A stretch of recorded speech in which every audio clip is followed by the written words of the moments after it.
Pro Boxing fans here with none other than Gareth A Davies. We're here in Jeddah. It's fight week.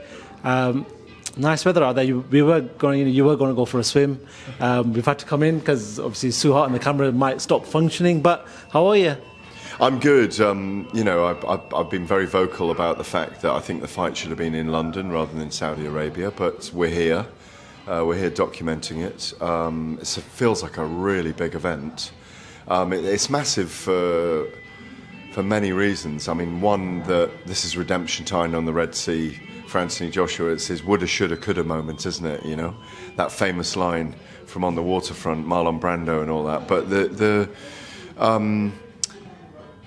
Anthony Joshua has to put the wrongs right here against Oleksandr Usyk. He didn't leave it all in the ring 11 months ago at Tottenham Hotspur Stadium in London, and he knows that. We all know that.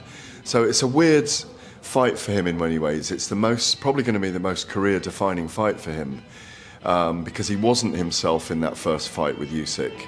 And this is his opportunity to show, even if he goes out on his shield, in my view, and loses, or it's a razor-tight decision, or he lands some heavy shots on Usyk and even gets knocked out himself, as long as he delivers in there and feels that he's given his all, I think he might be satisfied that he showed something to himself. Obviously, he wants victory. But I think it's all going to be about his mindset in this fight. Does he really believe in the game plan he can exact on Oleksandr Usyk? I think it's a tough, awkward sequel for him, a rematch, because outside Tyson Fury, of all the heavyweights out there right now, I think Usyk, apart from Tyson Fury, is the biggest problem for him, the biggest enigma for him in the ring, because of his southpaw stance, his crab-like movement, the angles he creates, and that kind of screw loose that Usyk's got, where he doesn't seem to give a damn, turning up in a traditional Cossacks outfit and chanting, blurting out that song, you know, the traditional song that they now sing, their revolutionary song that they're now singing in Ukraine in the face of the Russian invasion, Putin's invasion of their homeland. Do you want to talk about, you said just then that you hoped it was in London, we're here in Jeddah. Is any pressure taken off Anthony then, in that case, if it is in Jeddah, rather it being in London? Yeah, I think there is massive pressure taken off him. I mean, I think, you know, when Anthony's in London or when he's in the UK, he's pulled left, right and centre. I think he's able to have more exclusivity out here. We know that he's very much a less is more guy. We don't see a lot of him, you know, outside his fights, and pretty much once a year he's fought for the last 3 years. So we get that time around him. We don't really get invites to his camp. Or we haven't in Loughborough, while he's moved to Loughborough with Robert Garcia and Angel Fernandez. So, yeah, I think the pressure is off. He's been out here a month by Saturday, so he's fully acclimatised. As we say, you couldn't even film outside because of the wetness, the humidity here on the Red Sea, the Holy Land. And, you know, I think there is. I think you feel that with him, there's pressure off him. I think physically he looks amazing. Long, lean, and he's a big man, as he's an Adonis. Yeah. I think it all comes down to whether he truly believes where he steps in there. And I do think that pressure off him fighting here is there. There's pressure on him from himself because, you know, he's an incredibly successful human being. Has riches probably beyond what he ever envisaged for himself. Accolades from what he has done as a two-time heavyweight champion of the world, but at the same time something nags at him, I think, like he tried to outbox Usyk the first time. And everyone from Mike Tyson to Evander Holyfield talking to me yesterday saying that he really needs to remember he's in the hurt business. Evander said twice in his career he went into fights, I'm not sure which fights, but he said that he kind of forgot, when you get all the accolades and the money and everyone loves you because you're heavyweight champion of the world, and there's no university degree on being heavyweight champion of the world, is there? You can't study it, you just are it, you're learning on the job. He said, you know, he's just got to remember he's really in the hurt business, go in there, impose himself on Usyk as the bigger, stronger, taller man with a bigger reach, longer reach, and just hurt him.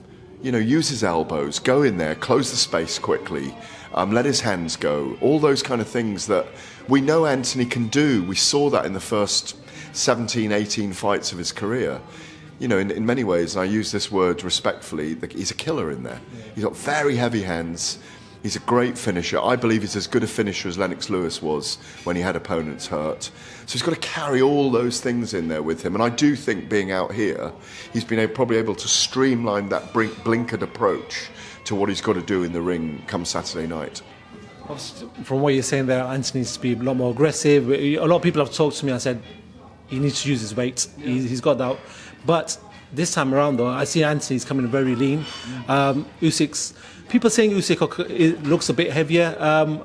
We'll see tomorrow how much heavier that's going to be. But do you feel like weight can play on this fight? Do you feel like any weight difference can play on this fight? Yeah, I do. I think it may affect Oleksandr Usyk more than Joshua. I mean, if it goes to the late rounds, and Usyk does look bigger around the torso, and he does look heavier, could be a ruse, but Anthony does look light. I don't think he'll be under 17 stone 3, 17 stone 2, 17 stone. Any lighter, he's probably too light. But you know what he's like? When he's lean, he looks so much taller even.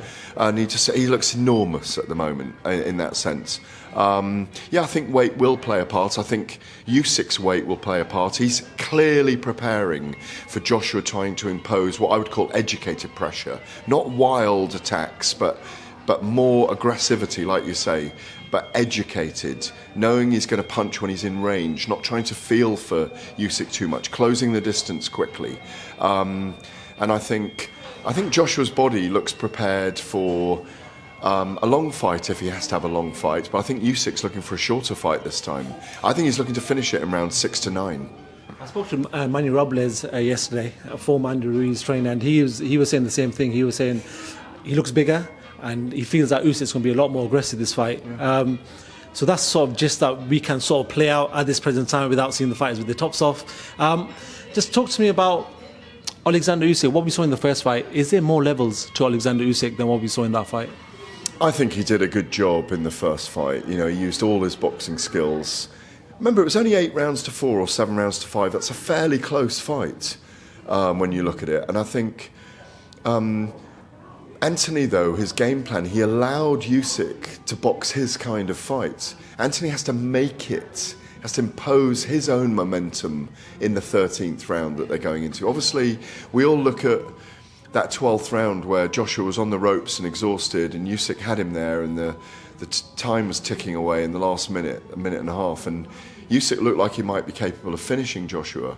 But I think that was a different rhythm to the whole fight. And you look back at rounds 5 and 6 when Joshua went to the body, and I think that's why Usyk's built up more around the body, around the torso, because I think Joshua will go to the body in this fight. If he can get inside, he can throw that uppercut as well. But again, to go back to Evander Holyfield, hold him, impose yourself on him, lean on him, put your weight on him. I do think Usyk, under Anatoly Lomachenko, they're very smart with their game plans. He's a vastly experienced amateur boxer. He's done rounds and rounds and rounds. I mean, his experience is much more because of his long amateur pedigree than Anthony Joshua. So I think it's going to be a war. I think from rounds late in round 1 and rounds 2 to 5, 6, I think we're going to see them engaging in a big way. There's not going to be a lot of standing back.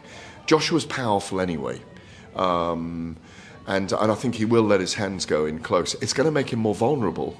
And I think Usyk is probably looking, his finish will come in timing him in those counters, getting inside Joshua's feet and letting his hands go, because he's devastating as well. And he's seen Andy Ruiz put Joshua down 4 times. We've seen Klitschko put Joshua down. He's going to know in his head that if he can just talk across Joshua's chin, that he may look for the finish as well, and I think he will in this fight. I spoke to Eddie here and I said, if Joshua's to win, where does he go from here? He goes Tyson Fury. I go, if he was to lose, where does he go from here? He goes Dillian Whyte. Do you feel like that's 2 good steps? Well, obviously, Anthony's not looking to lose, but if he was to lose, do you reckon Dillian Whyte's a good fight for him? Yeah, I think we've always got to look at the manner of the performance, and Joshua's performance is really important here. I say that, woulda, shoulda, coulda, kind of. I've even heard him say yesterday at the press conference in one of his interviews that his performance will determine the outcome, but he's really focused on his performance. And I think that's because of the first fight where he didn't perform up to standard in his mind, and he didn't leave it all in the ring. But I think if it's an amazing 12-round fight and he loses on points, but he's had Usyk down and Usyk's got up again, he's got down, he's got up again, and we get one of those barn burners where we are just thrilled and on the edges of our seats. His stock may rise anyway, and it might be Tyson Fury next, even if he loses. You never know. There's so much money in that fight. But if he wins, I think it is Tyson Fury next. There's no doubt about it. I mean, Anthony's told me 100% I want to fight Tyson Fury if I win, and 100%.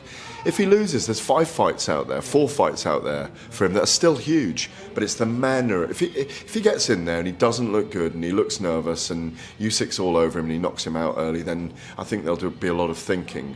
But he naturally, if he loses, matches up with Dillian Whyte, because 2 losing semi-finalists, if you like, meet.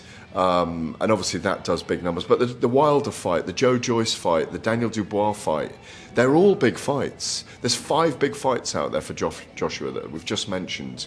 And the fact that he's just signed a new deal with Dazn, multi-fight, multi-year deal, they're looking at all those fights already. I mean, you know, my sources at Dazn tell me that they're still looking to make the Fury fight with him, even if Joshua loses this fight. But it will depend on the manner in which he loses. I really hope AJ wins. I mean, it's brilliant for us, selfishly, as individuals and for British boxing.